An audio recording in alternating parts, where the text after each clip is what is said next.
और देखिए middle east में यहाँ जारी जंग के बीच एक बड़ा दावा सामने आया है। अमेरिका का कहना है कि राष्ट्रपति डोनाल्ड ट्रंप की हत्या की साजिश रचने वाले ईरान के एक बड़े कमांडर को मार गिराया गया। तो वहीं ये साजिश बताई जा रही है जिसे कासिम सुलेमानी की मौत का बदला लेने के लिए तैयार किया जा रहा था।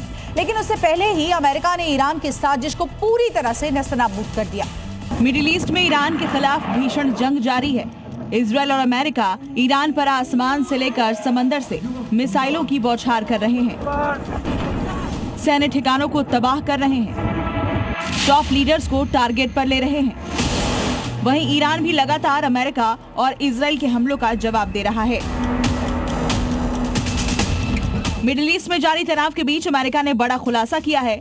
रक्षा मंत्री ने दावा किया कि ईरान के कमांडर का हाथ डोनाल्ड ट्रंप की गर्दन तक पहुंच गया था, लेकिन ईरान अपने मकसद में कामयाब हो पाता। अमेरिकी सेना ने ईरान के कमांडर को मार गिराया। अमेरिकी रक्षा मंत्री पीटर हेग्सेथ ने बताया कि ईरान पर हमले में उस कमांडर की हत्या कर दी गई जिसने डोनाल्ड ट्रंप को मारने की साजिश रची थी। दाऊद अली जादेह IRGC की कुर्द इकाई का प्रमुख कमांडर था, जिसकी मौत की बात ईरान ने खुद कबूली है। IRGC के भीतर कुर्द फोर्स का काम बाहरी ऑपरेशन को अंजाम देना है। ईरानी कमांडर जादेह की हत्या इजरायल डिफेंस फोर्स के एक स्ट्राइक में की गई।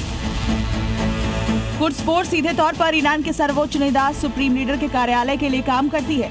जादेह की हत्या को ईरान के बाहरी सैन्य अभियानों के लिए एक बड़े झटके के रूप में देखा जा रहा है। कुर्द फोर्स के कमांडर न केवल सैन्य रणनीतिकार होते हैं, बल्कि वो ईरान के कूटनीतिक और वैचारिक प्रभाव को फैलाने में भी महत्वपूर्ण भूमिका निभाते हैं। इस बीच एक और बड़ी खबर आपको बता दें, तेहरान में इजरायल के हमले लगातार जारी। IRGC के बेस पर यहां हमला किया गया है।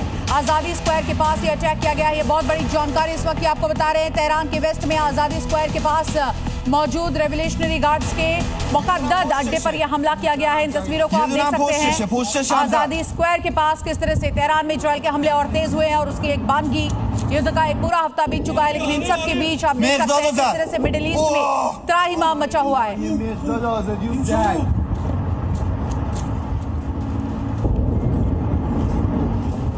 और इसके बीच एक और बड़ी खबर आपको बता दें, लेबनान पर इजरायल का बड़ा हमला देखने को मिला है। तो देखिए लेबनान लगातार किस तरह से बदले की आग में यहाँ पर है। हिजबुल्लाह भी इजरायल को निशाना बना रहा है, लेकिन अब जानकारी है कि लेबनान पर इजरायल ने यहाँ बड़ा हमला कर दिया है। IDF की ओर से ये हमला किया गया है। बेरूत के साउथ इलाके को निशाना बनाया गया है। लेबनान अल जमौस में इजरायल का ये अटैक हुआ है। इन तस्वीरों को आप देखिए, बेरूत से ये तस्वीरें सामने आई है।